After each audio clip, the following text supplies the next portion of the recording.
ridai, memberkahi setiap langkah kita. Allah jadikan setiap perbuatan kita penuh keberkahan dan selalu dalam lindungan Allah, dan insya Allah kita yang hadir husnul khatimah. Amin ya rabbal alamin. Dan kita berdoa untuk kedua orang tua kita, Allah tempatkan di tempat terbaik di sisinya, Allah terima amal ibadahnya, husnul khatimah, dan Allah kumpulkan bersama orang-orang yang saleh.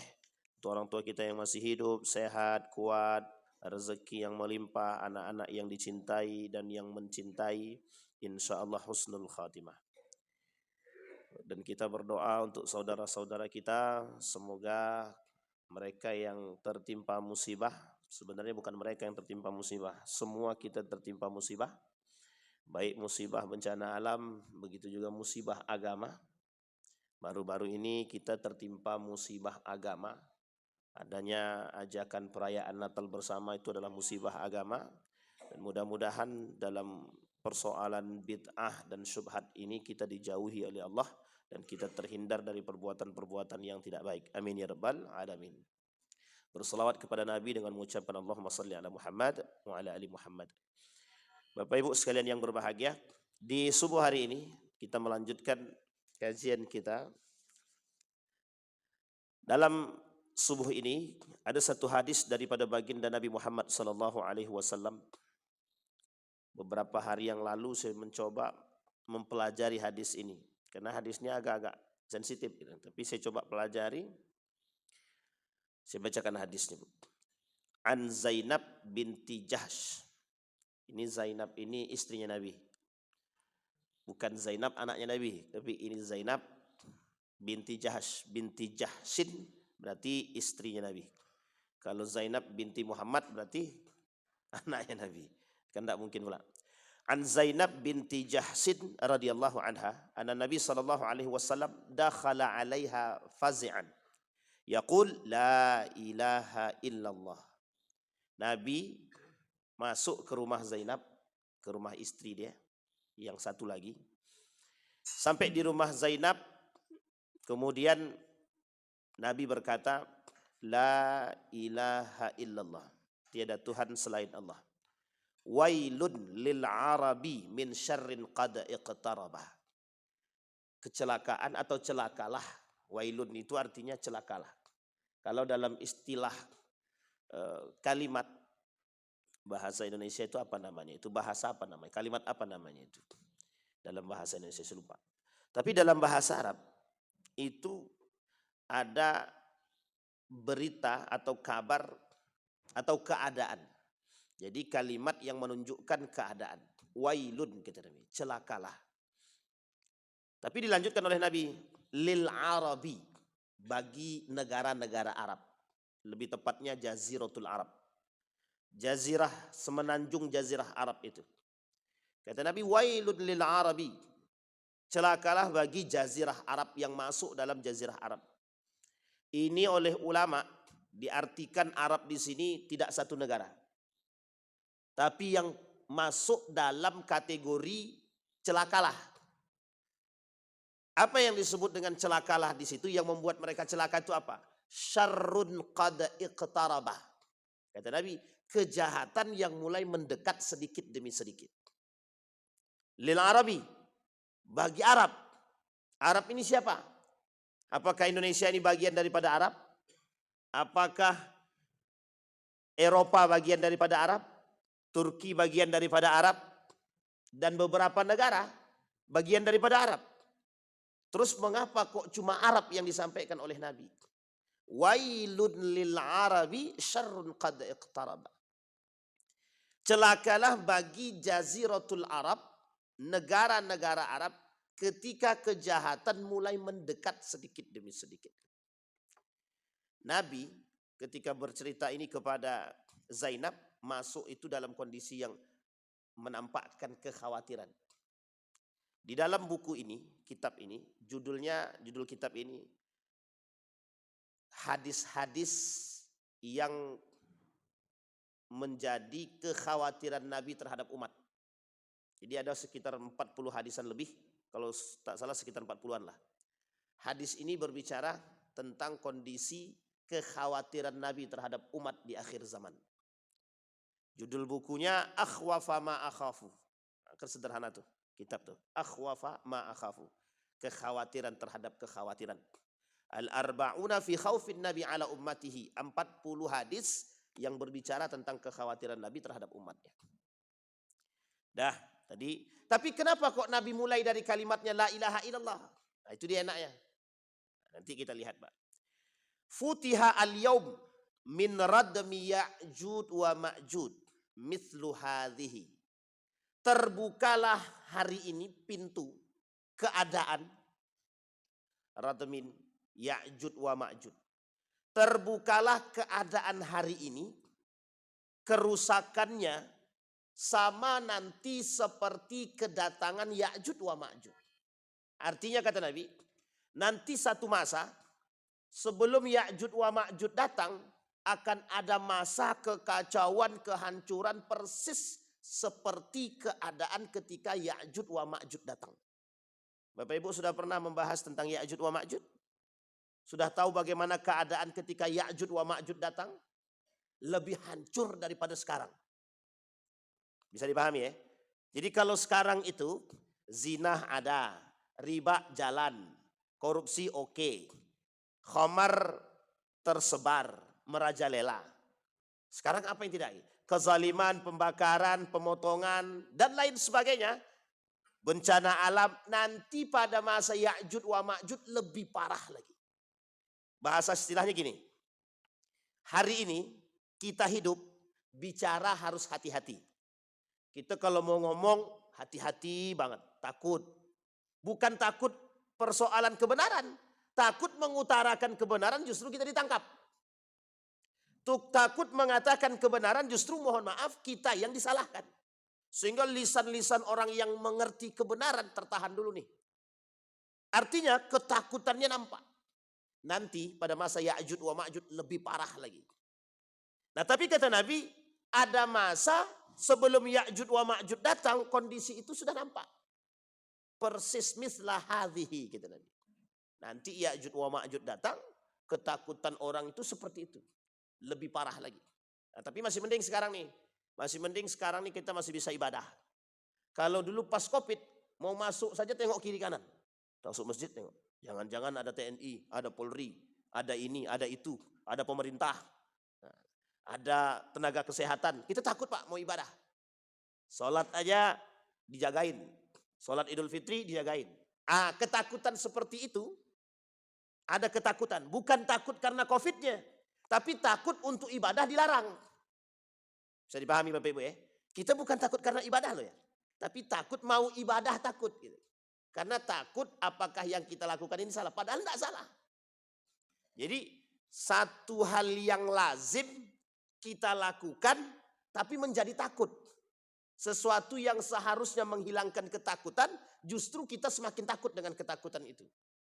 Aneh memang. Jadi kata Nabi, nanti masa itu akan datang. Kemudian kata dilanjutkan oleh Nabi, wa halaqa bi isba'ihi al-ibham wallati tali. Ketika Nabi menunjukkan jari-jari dia ini, pas pada jempol itu kata Nabi, ini itu yang seharusnya hidup jadi mati gitu. Jadi mati. Maksudnya apa? Dalam kondisi-kondisi seperti itu kata Nabi, nanti ada ketakutan yang besar, orang tak berani berbicara, semua takut. Kemudian qalat Zainab bilang, "Faqultu ya Rasulullah, anahliku wa fina salihun." Apakah ketika itu kami dihancurkan? Sementara di antara kami ada orang-orang soleh. Apakah ketika mereka menghancurkan itu kami masih ada orang-orang yang soleh? Dijawab sama Nabi, qala na'am idza kasral khabas. Kata Nabi, betul. Orang solehnya ada. Cuma kan tetap dihancurin juga. Nanti kita jelasin hadis itu. Nah Bapak Ibu sekalian yang berbahagia, di dalam satu hadis baginda Nabi Muhammad SAW, kata Nabi, al-mutamassik bi sunnati ba'da wafati, orang yang berpegang teguh dengan sunnahku setelah wafatku, kata Nabi. Tapi ini hadis, nanti kita cocoknya dibuat untuk siapa dan kapan. Al-mutamassik bi sunnati ba'da wafati, orang yang berpegang teguh dengan sunnahku, kata Nabi, setelah wafatnya diriku, kata Nabi. Mereka mendapatkan falahu ajrun, bagi mereka pahala, mi'ata syahidin. 100 pahalanya jihad. Orang mati syahid. Tapi kondisinya dalam kondisi seperti apa? Hadis ini kata Syekh Al-Albani dhaif jiddan, lemah banget. Tapi kata para ulama yang lain, Ibnu Hajar Al-Haytami, dalam hadis ini yang diriwayatkan oleh Abu Hurairah, hadis ini ma fi muskilah, tidak ada masalah. Artinya hadis ini tidak masuk dalam kategori yang dikatakan oleh, yang dilemahkan banget oleh Syekh Al-Albani. Tapi hadis ini kata Ibnu Hajar Al-Haytami masuk dalam kategori yang diriwayatkan oleh Abu Hurairah dan tidak ada masalah dalam setiap sanadnya atau matanya. Artinya hadis ini berpotensi kalau tidak hasan berarti dia dhaif saja. Lemah saja. Tidak lemah banget, tapi lemah biasa. Dan bisa berpotensi pada al-hasan. Kalau ada orang lain yang meriwayatkan, ternyata dalam hadis-hadis yang lain, dalam bentuk yang berbeda tapi maknanya sama, ada.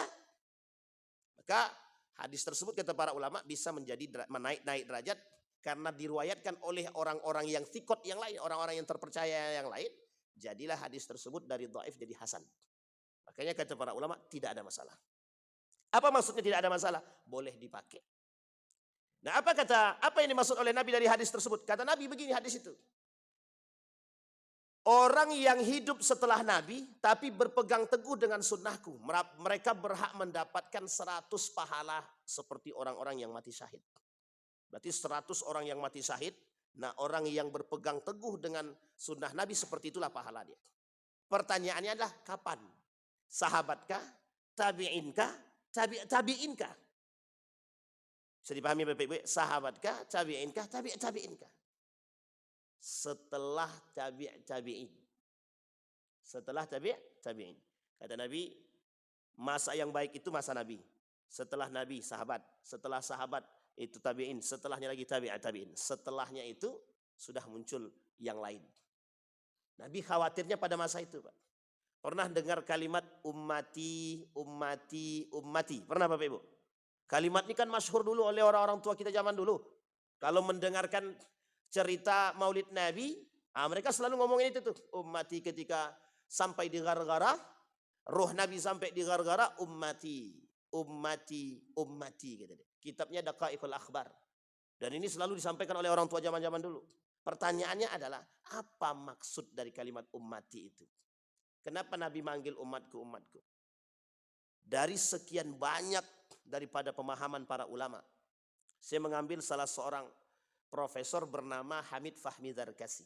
Kata beliau, maksud ummati itu lebih condong, lebih takut, bukan, lebih dekat maknanya pada kondisi hari ini. Jadi Nabi mengatakan ummati dulu 1400 tahun yang lalu yang diucapkan oleh Nabi untuk keadaan hari ini. Kenapa begitu? Saking dekatnya manusia hari ini dengan kehancuran. Saking dekatnya manusia hari ini dengan kejahatan. Pertanyaannya adalah, yang sangat membuat Nabi khawatir persoalan apa? Duniakah? Persoalan agamakah? Atau persoalan apa? Yang sangat membuat Nabi khawatir adalah berpalingnya umat Nabi Muhammad daripada agama. Bisa dipahami sampai di sini Bapak Ibu. Ternyata itu kalimat yang sederhana Pak. Sangat sederhana tapi maknanya hari ini. Kenapa begitu? Karena kata Nabi banyak sekali orang yang berpaling daripada kebenaran agama di akhir zaman. Yang kita sebut dengan bid'ah fiddin. Inilah yang disebut dengan bid'ah dalam agama. Ada unsur syubhat dalam agama. Pertanyaannya syubhat agama berasal dari apa? Syahwatuddin. Berasal daripada syahwat agama. Ternyata persoalan ini merembet Pak. Muncul kelompok yang menyelewengkan, yang mempelintir agama, menjual agama, mengajak kita kepada rusaknya agama. Hari ini nampak. Semua nampak. Nabi khawatirnya bukan persoalan yang lain. Yang dikhawatirkan Nabi, kita ini terjebak dalam kesesatan. Terjebak dalam kesesatan. Maka ada bahasa dalam hadis ini tuh disampaikan bahwa ad-dalalatu ila ad-dalalati gitu. Fa'lam anna ad-dalala haqqud dalalah. Kesesatan itu adalah bagian daripada kesesatan itu sendiri. Ad-dalalah ila ad-dalalah, nanti semua kesesatan menuju kesesatan. Bahkan tak nampak kebenaran Pak. Tak nampak. Agama yang lurus itu yang seperti apa? ad-din al-hanif itu seperti apa? Tidak nampak. Contoh, baru-baru ini ada video orang pakai topi merah putih. Dia bilang, kalau tidak pakai topi itu dalam ibadah sholat, maka tidak sah sholatnya. Sekarang saya tanya, itu ajaran mana lagi? Ajaran mana? Jadi kerjaan MUI di akhir zaman, oh itu berat banget itu. Kalau MUI-nya sejalan dengan imannya kuat, betul-betul ikhlas karena Allah dalam menegakkan agama, oh itu berat banget itu Pak musuhnya Pak. Banyak banget. Aliran sesat per waktu terus berkembang. Aliran sesat itu. Itu baru sisi agama. Belum sisi kezaliman, kemaksiatan, belum kemungkaran. Ini baru sisi kesesatan, dolalatun. Dari sisi kesesatan. Coba bayangkan. Kita cari Pak, tidak ada Pak. Yang mengatakan wajib pakai topi, sholat kalau tidak pakai topi itu dia tidak sah. Orang sholat tidak pakai peci, sah tidak atau tidak sah sholatnya. Yang bisa membatalkan sholat itu ada dua. Syarat sah sholat, satu lagi rukun sholat itu sendiri. Nah sekarang rukunnya lengkap, syarat sahnya sudah. Nah pertanyaannya apa yang membuat dia tak? Kalau hanya karena peci, kalau hanya karena yang lain tak bisa. Pakai singlet aja bapak-bapak, mau sholat pakai singlet, pusatnya tutup, boleh enggak pakai singlet sholat? Pakai kain sarung atau celana pokoknya lututnya tertutup, pakai singlet, bisa enggak? Boleh enggak? Boleh, enggak usah pakai singlet lagi, tak pakai baju, tapi pusatnya tertutup, boleh enggak sholat? Auratnya laki-laki, cuma enggak punya adab itu. Benar enggak punya adab kan? Sedangkan pakai singlet aja hampir tidak beradab, apalagi enggak pakai baju kan begitu. Ini harus dicerna begitu. Jadi memahami agama itu ada dua. Dipahami betul dengan kaidah beragama dan dipahami secara hukum ya, kaidah beragama itu berarti dengan hukum. Yang kedua dipahami dengan etika. Sama istilahnya orang minum berdiri. Ini lagi rame juga nih, minum berdiri. Pokoknya tidak ada hadis minum berdiri itu yang mengharamkan, tak ada. Ya memang tidak ada Pak hadis yang mengharamkan minum berdiri. Cuman di situ makruh Pak, hukumnya makruh kata para ulama. Ada yang mengharamkan minum berdiri, sampai ulama ikhtilaf. Paling mayoritas ulama mengatakan tak sampai derajatnya haram. Jadi gara-gara orang ada yang mengatakan hukum minum berdiri itu adalah makruh, jadi biasa aja orang minum berdiri. Ternyata dalam dunia kedokteran, minum berdiri itu bisa menimbulkan penyakit. Minum yang baik itu dalam keadaan duduk dan tidak dalam keadaan tergesa-gesa. Dan kita sudah tanya sama dokter, benar nggak tuh minum dengan berdiri itu? Ternyata Nabi menyampaikan hal tersebut bukan tanpa sebab. Orang baru pahamnya sekarang dalam keilmiahan. Nabi sudah bilang 1400 tahun yang lalu. Dan hadis yang berbicara tentang minum berdiri itu cuma hadis air zam-zam. Selain dari air zam-zam tak ada ditemukan. Meskipun orang-orang beranggapan bahwa itu kan air juga. Sampai di sini paham ya BBB. Jadi kadang-kadang memahami hadis tersebut harus dengan tidak hanya dengan hukum tapi harus dengan etika juga. Istilah lain, kalau seandainya minum berdiri itu adalah menjadi satu hal yang aib, ya itu kan kaitannya dengan etika. Berarti ya kita ya jangan minum berdiri lah kan begitu. Sebisa mungkin minumnya sambil duduk atau makannya sambil duduk. Itu etika. Kalau tidak dipahami keharaman. Nah, kembali kepada poin kita Bapak Ibu. Nah, sekarang muncul tuh kelompok-kelompok yang menjadi ketakutan Nabi. Maka kata Nabi, lah sekarang pertanyaannya apa kaitannya dengan hadis tadi? Ketakutan Nabi terhadap umat sekarang itu, khawatirnya Nabi besar. Tapi mengapa Nabi menitik beratkannya ke Arab? Kenapa Nabi titik beratkan ke Arab? Kita lihat Pak hadis-hadis tentang Arab ini Pak. Jazirah Arab ini. Yang paling banyak hadis-hadis tentang Arab ini ada dua. Setidaknya ada dua kita ambil. Satu, ada Nabi kata, Nabi khawatir dengan satu daerah yang dari situ timbul tanduk setan. Nabi khawatir yang dari situ muncul orang-orang yang merusak. Negara mana itu? Daerah mana itu? Nejat. Tahu Bapak Ibu Nejat? Nabi doa, ya Allah berikan keberkahan kepada Palestina, kepada Yaman. Sahabat tanya, bagaimana dengan Nejat? Nabi terus berdoa, ya Allah berikan keberkahan bagi Yaman, bagi Palestina. Sahabat tanya lagi, bagaimana dengan Najd? Enggak dijawab Pak sama Nabi sampai 3 kali. Setelah yang ketiga pertanyaan itu baru Nabi sebutkan. Di situ muncul perusak-perusak kata Nabi. Sekarang pertanyaannya Najd itu mana? Najd itu bagian daripada Saudi Arabia. Bagian daripada, tidak di daerah, bukan di Makkahnya, bukan di Madinahnya, tapi bagian daripada kerajaan Saudi Arabia. Kita tidak sedang menjustifikasi, tapi keadaannya begitu. Keadaannya begitu. Najd, kata Nabi, yang lahir dari perusak-perusak itu, pokoknya dari Najd itu merusak-merusak semua. Kita ambil contoh. Raja Saudi itu asalnya mana? Najd. Raja Saudi itu asalnya Najd.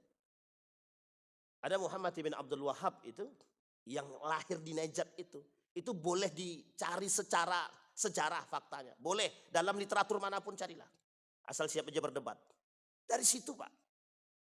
Dan itu penelitiannya bukan main-main Pak, ilmiah Pak. Dan bukan kita yang ngomong, mereka juga. Bayangkan. Dan banyak lagi, tanduk setannya belum lagi, yang keluar dari tanduk setan lah. Yang muncul kelompok-kelompok aneh. Khawarij dari situ Pak. Najd. Murji'ah itu juga dari situ. Awal mula Murji'ah, kelompok yang menyesatkan itu. Murji'ah ya, kelompok yang menyesatkan. Juga dari situ. Ini poin penting. Nah Nabi bilang, wailun lil arabi. Celakalah bagi negara Arab. Sekarang kita lihat lagi. Di mana kehancuran-kehancuran negara Arab itu. Yang menyebabkan Nabi kok khawatir dengan negara-negara Arab. Pengkhianat muncul dari situ Pak. Irak, Babilonia pada masanya.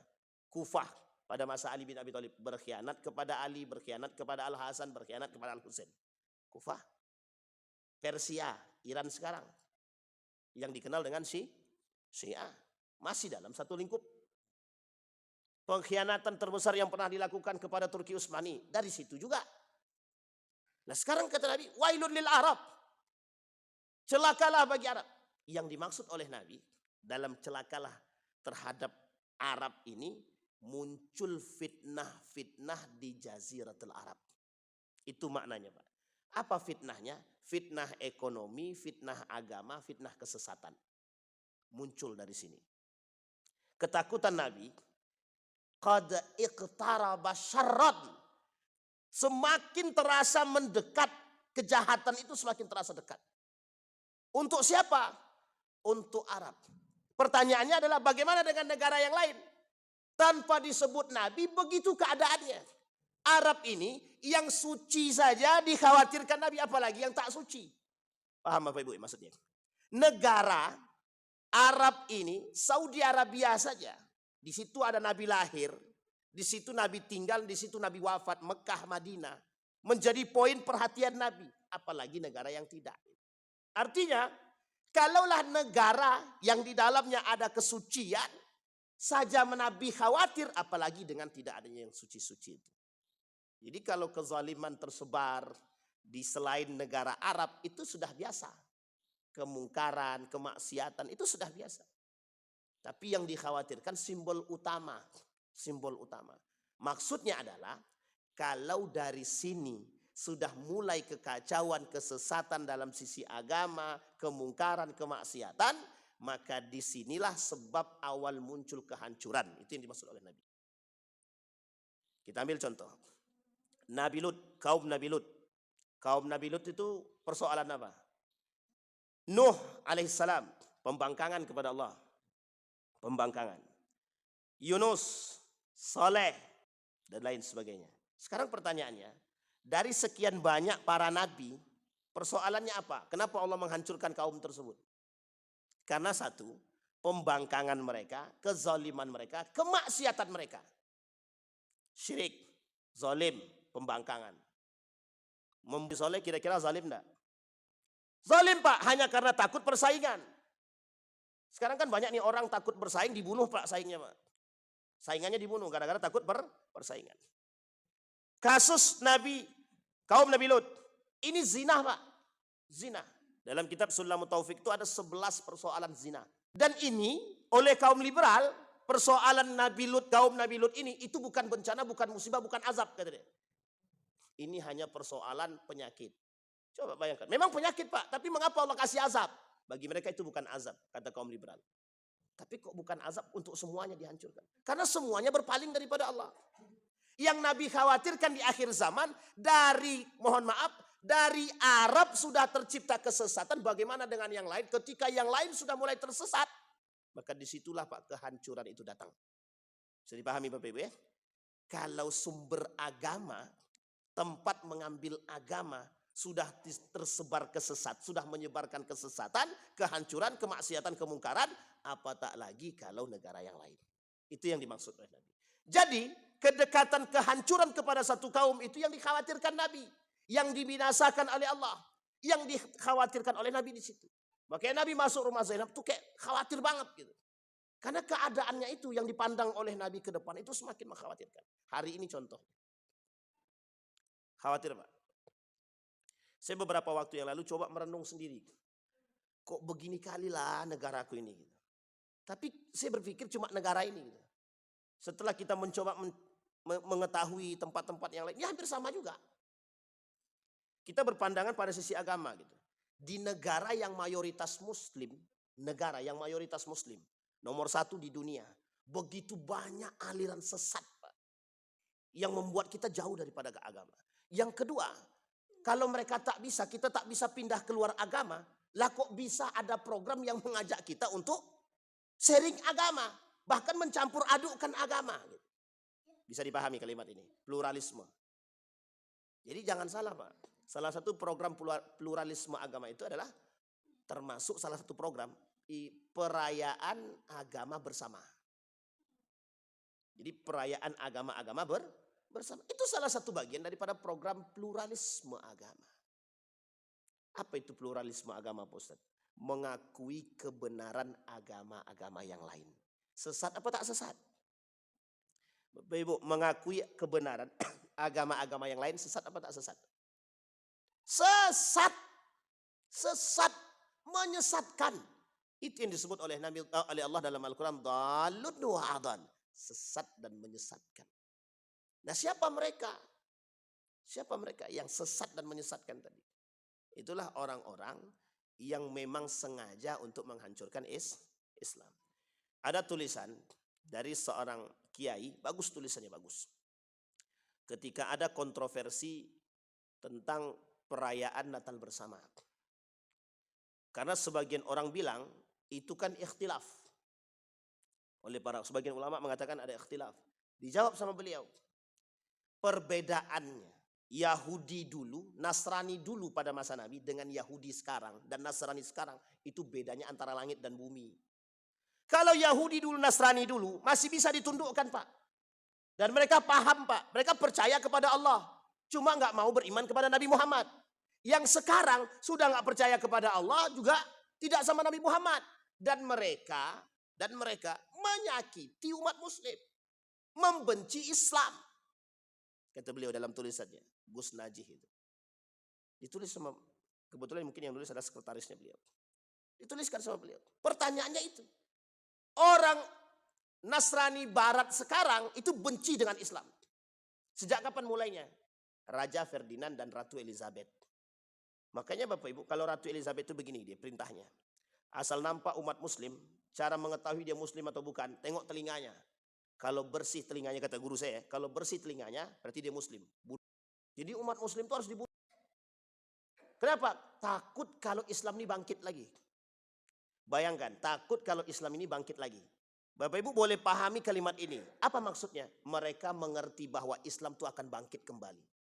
Nah kita umat Muslim nggak ngerti. Kita yang nggak ngerti. Justru kita yang menghancurkan Islam itu.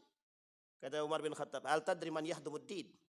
Apakah kalian tahu siapa yang akan menghancurkan agama itu? Umat Muslim itu sendiri Pak. Bisa dipahami Pak? Sama kata-kata Nabi tadi, lil Arabi. Bukankah di situ orang-orangnya soleh semua? Kata Nabi benar, orang soleh semua. Tapi kenapa dibinasakan oleh Allah? Sakitun.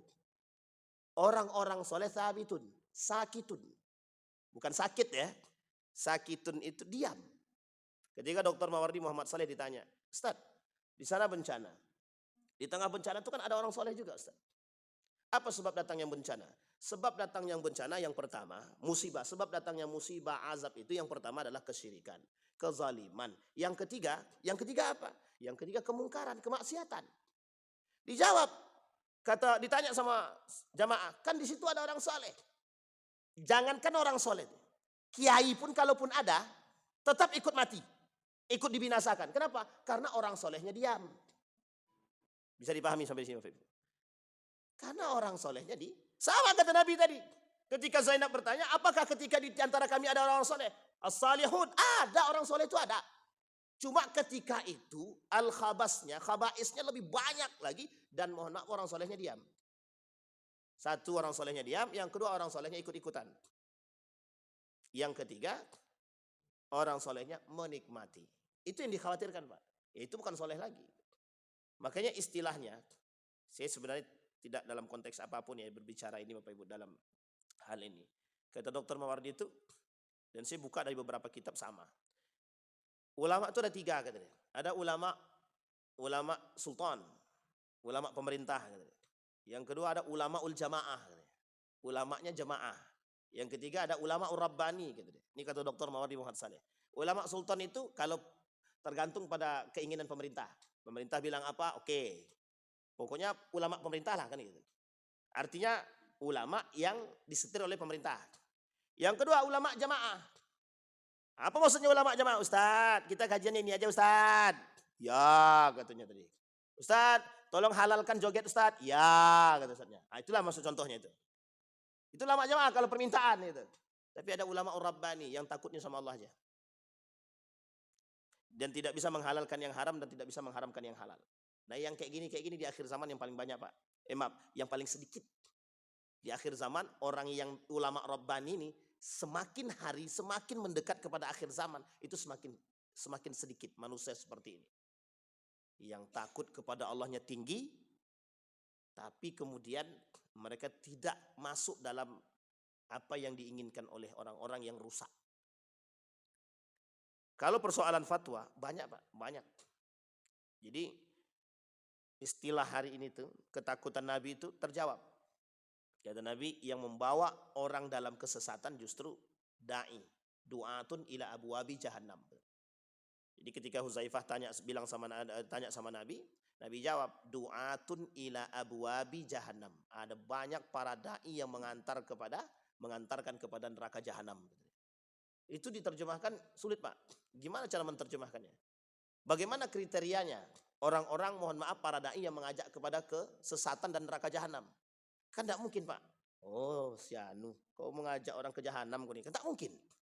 Kita tengok ustadz satunya, oh ustadz ini mengajak ke jahanam nih. Tidak bisa Pak. Maka kriteria ini oleh para ulama dipelajari secara spesifik. Termasuk salah satu diantaranya Imam Al-Ghazali. Dalam kitab Ihya Ulumiddinnya itu dipelajari Pak. Tentang ulama su. Jadi Bapak Ibu. Kalaulah masyarakat menuju kepada kesesatan, mesti ada sebab, mesti ada pemimpinnya Pak. Kalau masyarakat menuju kepada kesesatan, mesti ada pemimpinnya. Kita ambil contoh. Kasus-kasus kemarin sudah kita sampaikan ya. Ada Gus yang bercampur baur dengan wanita gitu ya. Sudah paham ya Bapak Ibu? Ini Gus-Gus bercampur baur dengan wanita. Ada orang-orang yang mengaku soleh. Jadi dia pokoknya orang-orang yang mengaku soleh, tapi dia bebas melakukan perbuatan-perbuatan kemaksiatan. Orang-orang yang mengaku soleh tapi nggak punya adab, nggak punya akhlak, meluk perempuan, cium perempuan, tapi dia Gus, gitu kan? Ini kesesatan kan? Joget, maulid nabinya buat nih joget, pakai artis, pakai ini segala macam, dan lain sebagainya lah pokoknya. Ini kan kesesatan. Kayak yang tadi tidak boleh sholat kalau tidak pakai yang merah putih, itu kan kesesatan. Nah kesesatan seperti ini, pertanyaannya ada nggak pemimpin itu? Ada nggak pemimpinnya? Ada, dan pemimpinnya mengerti agama enggak? Di sini yang dimaksud. Pemimpinnya apakah mengerti agama apa tidak? Poinnya nanti di situ. Ada pemimpin yang mengerti agama tapi nggak punya akhlak. Maksudnya mereka mengerti agama tapi mereka nggak punya akhlaknya. Yang kedua, mereka nggak ngerti agama tapi pura-pura mengerti agama. Karena tujuannya adalah dunia. Sekarang saya tanya Bapak Ibu. Orang-orang kayak gitu, kaya-kaya nggak tuh? Kaya-kaya nggak? Bahkan unik Pak, ada Gus-Gus cuma muji pemerintah aja dapat mobil. Nguji menteri dapat mobil, dipujinya sebaik-baiknya, pokoknya dipujinya lah menteri itu dapat mobil. Awak capek menasihati ulama pun tak, menasihati pemerintah pun jangankan mobil, sepeda pun tak dapat. Nah, itu bahasa kasar kita kan. Jadi Bapak Ibu, kita khawatir. Jadi kekhawatiran Nabi itu bukan tanpa sebab, Pak. Nabi dah khawatir jauh hari. Makanya kalimatnya Nabi, ummati. Bukan Nabi bukan takut dengan kalian tidak punya duit. Enggak. Nabi enggak takut kalian miskin. Enggak, kata Nabi. Yang ditakutkan Nabi kalian keluar daripada yang sesungguhnya. Yang seharusnya kalian masuk surga tapi enggak jadi. Jalan tu lurus menuju surga, tiba-tiba ada simpang kiri dan kanan. Kata Nabi dalam hadisnya, ketika orang jalan lurus tapi kiri dan kanan dan kiri, itu di setiap persimpangnya ada setannya. Nah, banyak orang yang sudah mau jalan lurus tapi ketika diajak oleh setan kanan, setan kiri ngikut. Jadi yang lurus tuh cuma sedikit aja. Yang istiqomah. Bisa dipahami ya Bapak Ibu? Yang istiqomah. Jadi yang kita takutkan tuh di situ. Maka Bapak Ibu sekalian yang berbahagia, dijawab sama Nabi. Kekhawatiran Nabi tersebut terhadap keadaan kita umat itu di akhir zaman itu, istilah Nabi, kalau Arab sudah mulai masuk pada tataran kezaliman, kehancuran, kemaksiatan, kemungkaran, maka disitulah gerbang kehancuran tadi. Bisa dipahami Bapak Ibu ya? Kita ambil contoh. Beberapa negara Arab. Di mana negara Arab yang ada kasinonya, perjudiannya? Di mana negara Arab yang ada kasino terbesarnya? Ada nggak? Ada. Di mana? Uni Emirat Arab. Di Dubai. Bapak Ibu kalau datang ke sana, memang yang masuk itu non muslim. Yang muslim tak boleh masuk. Cuma masalahnya kenapa harus disediakan? Kan begitu bahasanya. Hari ini mungkin tidak. Wallahu alam ke depannya. Pertama, kedua. Bapak Ibu boleh lihat pakaian-pakaian, mohon maaf, yang kita anggap dulu kalau kita tengok. Kalau kita nih kan kalau nengok, ada orang Arab. Mesti dalam benak kita nih, bagus ibadahnya. Betul ya? Dalam benak kita. Karena pakaiannya. Jadi orang beranggapan dulu, kalau orang dah pakaian jubah, berarti mak soleh nih, bagus nih, baik nih. Tapi Bapak Ibu tengok, yang joget juga pakai jubah Pak. Yang melakukan tradisi-tradisi jahiliyah itu pakai jubah juga. Makanya Bapak Ibu ada satu kitab judulnya Masailul Jahiliyah, Syarhun Masailul Jahiliyah. Penjelasan tentang persoalan-persoalan jahiliyah. Salah satu di antaranya itu adalah persoalan jahiliyah sekarang itu. Saya pernah tanya Pak, lebih jahiliyah mana? Ada kepada salah seorang syekh di Saudi Arabia. Ketika saya lagi ikut halaqah di salah satu majelis di Masjidil Haram itu, saya ikut halaqah kajian. Saya tanya Pak salah seorang ulama di situ, bagaimana menurut syekh keadaan sekarang? Lebih jahiliyah mana sekarang atau dulu? Dijawab Pak. Di dalam Masjidil Haram dia jawab. Apa kata dia? Lebih jahiliyah sekarang daripada dulu kata dia. Coba bayangkan. Kita kan khawatirnya di situ. Baik, kita kembalikan Pak. Nah sekarang apa faedah daripada hadis tersebut? Faedah daripada hadis tersebut, Nabi membukanya dengan kalimat la ilaha illallah. Ini uniknya. Nabi membuka dengan kalimat la ilaha illallah. Maksudnya adalah sakralnya tauhid. Kita ambil Pak. Buya Hamka itu sudah memperingati umat itu jauh-jauh hari. Tahu Bapak Ibu kenapa Buya Hamka membuat Majelis Ulama Indonesia? Biar kesesatan itu bisa dibendung oleh siapa? Para alim ulama. Makanya muncul Majelis Ulama Indonesia. Siapa ketua pertamanya Pak? Buya Hamka. Sampai Buya Hamka bilang ada syirik modern. Artinya apa? Kesesatan orang merembet sedikit demi sedikit. Artinya mulai kesesatan itu mulai nampak. Dulu sesatnya sendiri-sendiri dan tersembunyi. Sekarang terang-terangan Pak. Mereka melakukan kesesatannya terang-terangan. Dimulai sama Nabi. La ilaha illallah. Pegang teguh itu betul kalimat. Sekuat apa kita berpegang teguh dengan kalimat la ilaha illallah? Pada kondisi apa orang bisa terjebak dalam rusaknya akidah? Dalam kondisi apa? Orang bisa rusak akidah. Saya tanya Bapak Ibu, dalam kondisi apa orang mudah rusak akidahnya?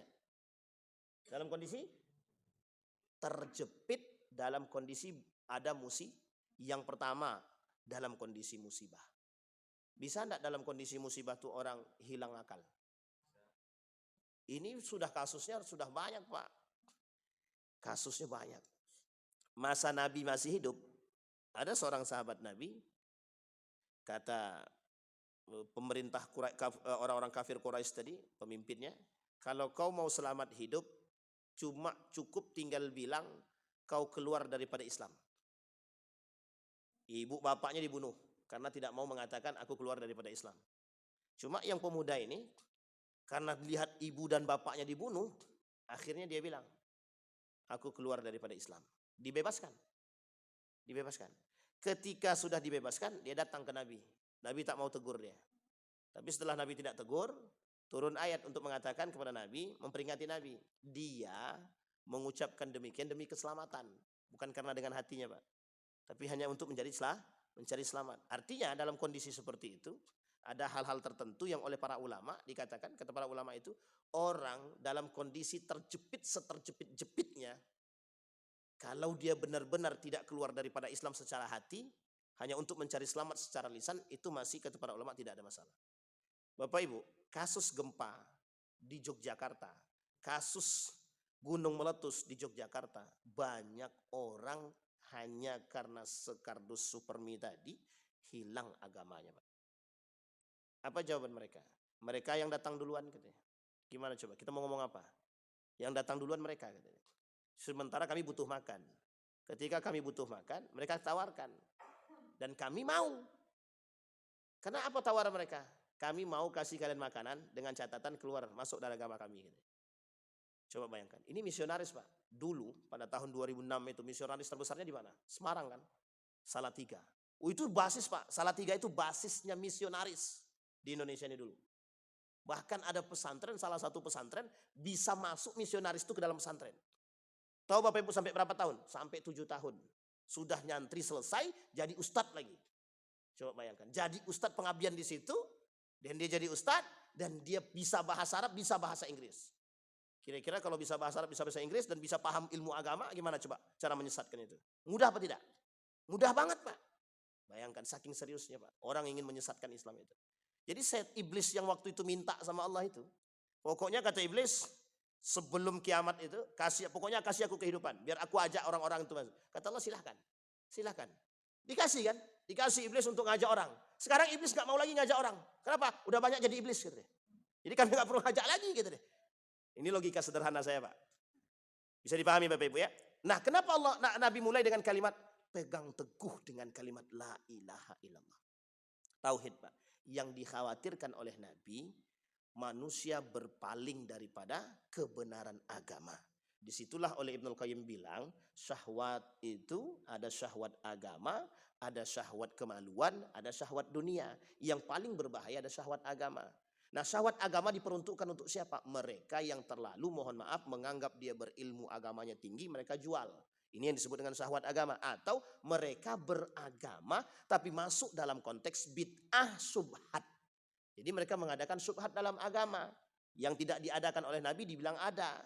Kan perayaan Natal bersama kan tidak ada dalam. Nabi tak pernah buat kan. Nabi tak pernah. Jangankan Nabi, Umar bin Khattab gak pernah buat. Tak pernah buat. Tapi siapapun.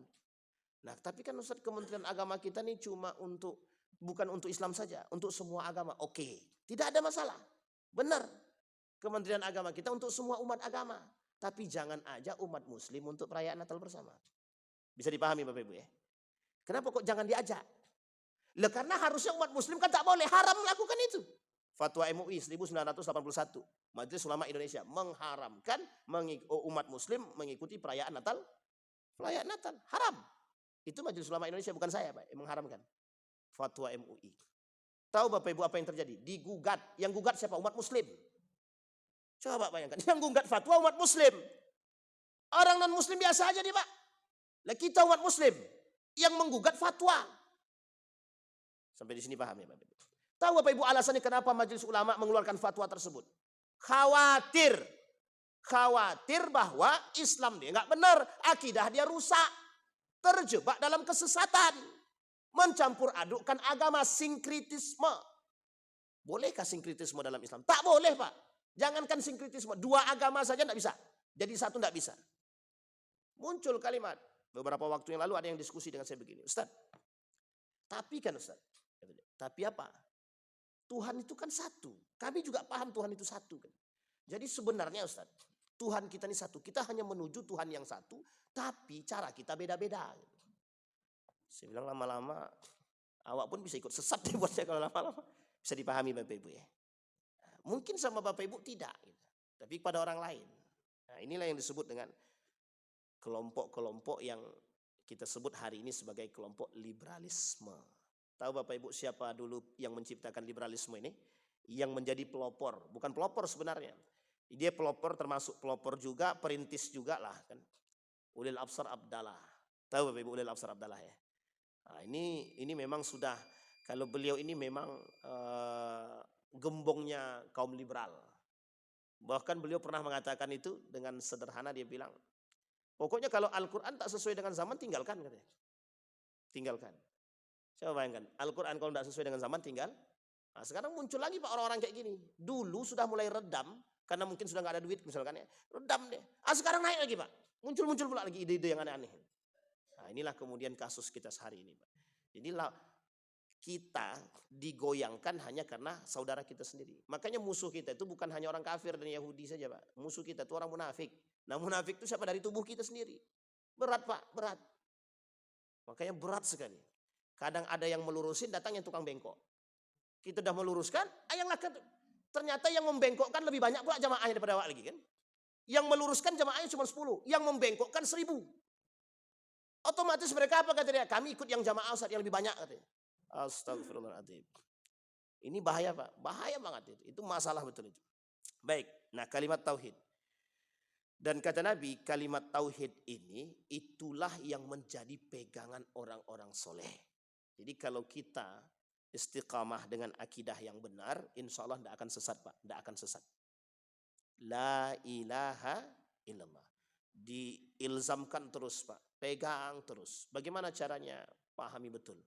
Salat yang kita lakukan dah benar. Kalau ada salat subuh 3 rakaat pasti sesat kan? Kalau ada salat subuh, gerakan salat kita dah benar. Mau begini dia, itu silahkan. Itu ikhtilaf, silahkan, tak ada masalah. Tapi kalau dia begini, Allah, itu jangan diikutin, itu mesti sesat itu.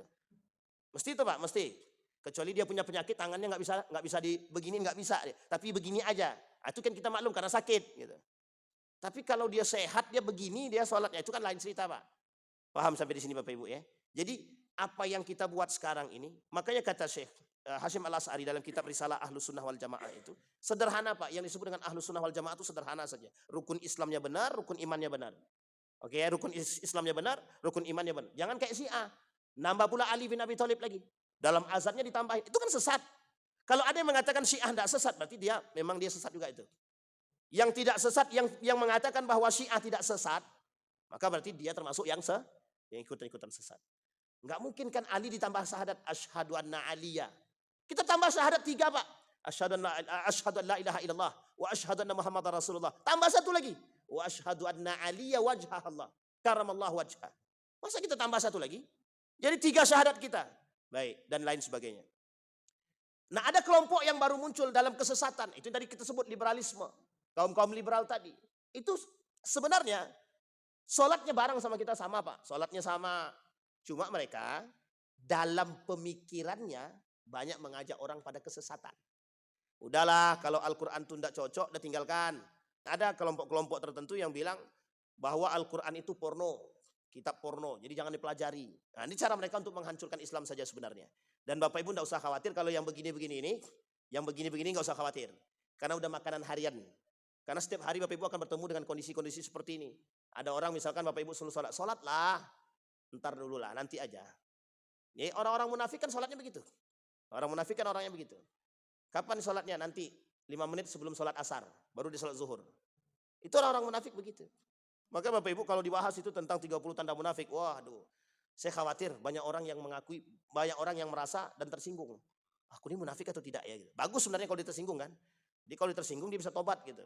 Baik, itu yang pertama. Yang kedua, al-mu'min al-hasif man yakhaful fitan. Mukmin yang betul-betul itu yang takut betul dengan keadaan fitnah tersebut. Nah, ini bagian daripada fitnah. Yang dikatakan Nabi tadi itu adalah bagian daripada fitnah. Apa fitnahnya?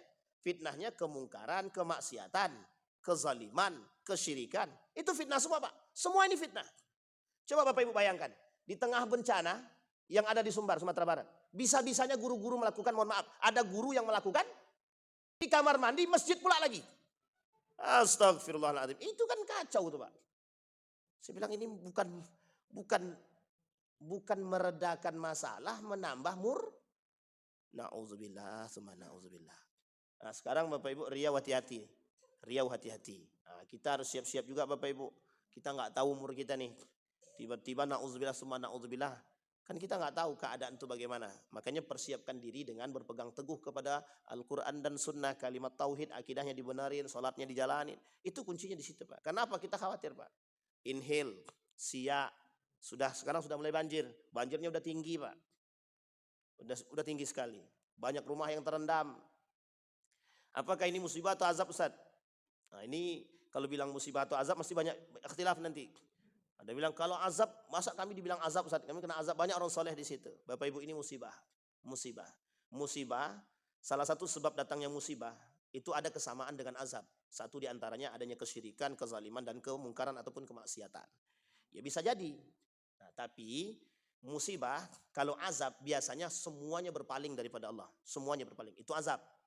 Karena hampir semua di antara orang-orang yang tertinggal itu pada masa Nabi Nuh alaihissalam, itu yang di bumi hanguskan oleh Allah semuanya berpaling daripada Allah. Nah yang ikut Nabi selamat. Yang ikut Nabi selamat. Itu yang disebut dengan azab. Kita ambil contoh Nabi yang lain. Nabi Lut. Yang ikut Nabi Lut selamat. Yang gak ngikut Nabi Lut hancur semua, azab. Jadi semua yang diazab itu, yang mendapatkan azab itu semua yang dibinasakan oleh Allah itu yang berpaling daripada Allah, yang berpaling daripada syariat. Ini jangan sampai Pak. Na'udzubillah. Kita perlu, memang harus khawatir dengan keadaan itu. Makanya Nabi bilang Pak, dibilang sama Nabi, orang yang beribadah di akhir zaman itu seperti memegang bara api. Sulit Pak, bingung. Kalau dia tak punya akidah yang benar, sesat Pak, bisa disesatkan. Kita ambil contoh. Kalau orang ke Mekah tuh ngapain? Ibadah atau selfie-selfie? Kan berubah sekarang udah maknanya Pak. Terserah orang mau suka atau tidak dengan yang saya sampaikan. Itu faktanya. Itu faktanya Pak.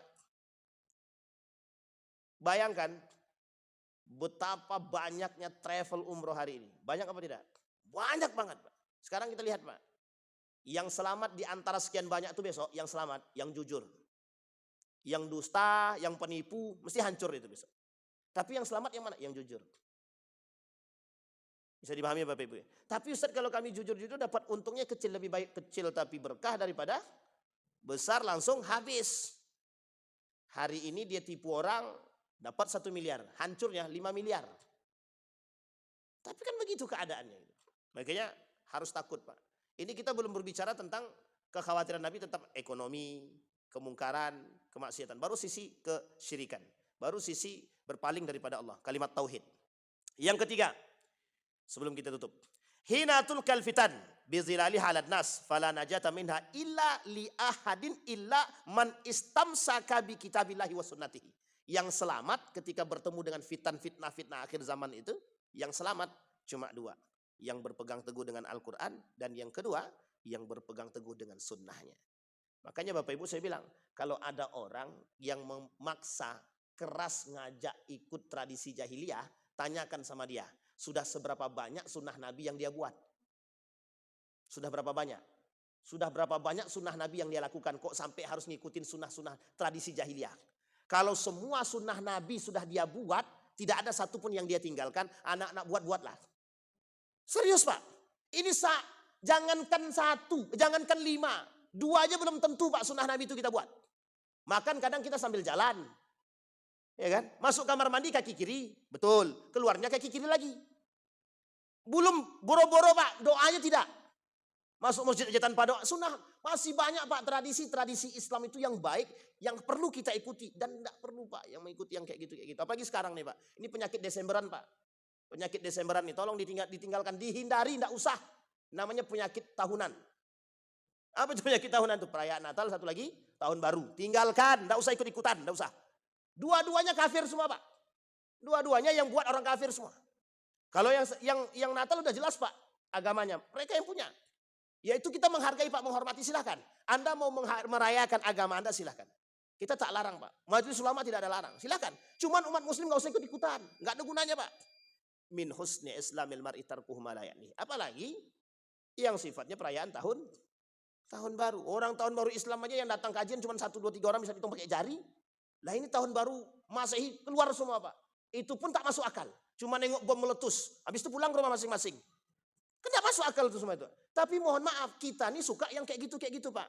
Kita nih suka yang kadang-kadang yang sesuatu yang mohon maaf, kita nih suka menyibukkan diri dengan sesuatu yang tak bermanfaat, tapi ketika dikasih sesuatu yang bermanfaat kita palingkan. Ah, itu manusia sekarang. Makanya kalimat yang selanjutnya Pak, nah ini sebabnya Pak. Saya langsung potong aja, potong atas. Min asbabi halakatil umam wasyu'ub. Dari sebab-sebab kehancuran satu kaum. Sebab-sebab kehancuran satu kaum. Kasratul mungkarat, banyaknya kemungkaran. Wa intisaruha, dan tersebarnya kemungkaran tersebut. Yang kedua, yang selanjutnya, asbab intisarul mungkarat, sebab terjadinya atau sebab tersebarnya kemungkaran itu kasratul jahli, banyaknya kebodohan. Nah, bodoh di sini itu bukan berarti bodoh secara ilmu, tapi yang disebut oleh Nabi bodoh dalam istilah agama.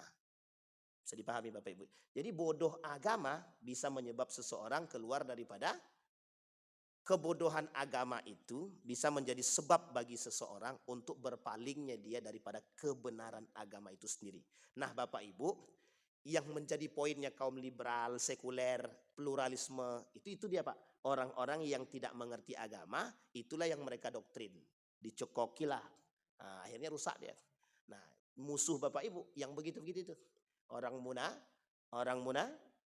munafik. Jangankan sekarang, Nabi aja munafik lawannya 40 orang Pak, orang munafik. Lah kita di zaman sekarang otomatis Pak lebih banyak. Karena kelak jumlah kita sedikit, yang paling banyak mengisi dunia itu dua, kafir dan munafik. Jadi sekarang ini kalau ada pertanyaan, kok Ustadz, kok hari ini kok hancur betul lah negara dunia ini begini, betul. Nggak usah protes. Memang begitu jalannya. Tinggal cari selamat. Mudah-mudahan ada manfaat bagi kita semua Bapak Ibu sekalian berbahagia. Ada pertanyaan Bapak Ibu? Nggak ada mesti itu. Karena kalau udah akhir-akhir zaman ini kayak udah mau mati aja. Cari selamat kita Bapak Ibu. Kita berdoa kepada Allah. A'udzu billahi minasyaitonir rajim. Bismillahirrahmanirrahim. Hamdal syakirin, hamdan na'imin, hamdan yuwafi ni'amahu wa yukafi'u mazidah. Ya Rabbana lakal hamdu kama yanbaghi li jalali wajhikal karim wa 'azimi sultanik. Allahumma faqihna fid din wa 'allimna ta'wil. Allahumma ansur man nasara ad-din wa khudhul man khadhala al-muslimin. Allahumma ansur ikhwanana al-mujahidin fi Palestin wa fi Gaza wa fi kulli makan wa khasatan Indonesia. Allahumma dammir al-yahud ahlikil kafarata wal mubtadi'ata wal musyrikina a'da'aka a'da'ad-din. Allahumma a'inna ala dhikrika wa syukrika wa husna ibadatik. Allahumma ighfir lana dhunubana wa dhunuba walidina warhamhuma kama rabbayana shighara. Allahumma ighfir lahum warhamhum wa'afihim wa'fu anhum wa akrim nuzulahum wa wasi' madkhalahum waj'alil jannata mathwahum ya rabbal alamin. Rabbana hab lana minas salihin. Allahumma khtimna bis salihin. Allahumma khtimna bis salihin. Allahumma inna nas'aluka khaira hadzal makan wa khaira ma fihi wa khaira ahli. ونعوذ بك من شر هذا المكان وشر ما فيه وشر أهله. ربنا آتنا في الدنيا حسنة وفي الآخرة حسنة وقنا عذاب النار والحمد لله رب العالمين. السلام عليكم ورحمة الله وبركاته.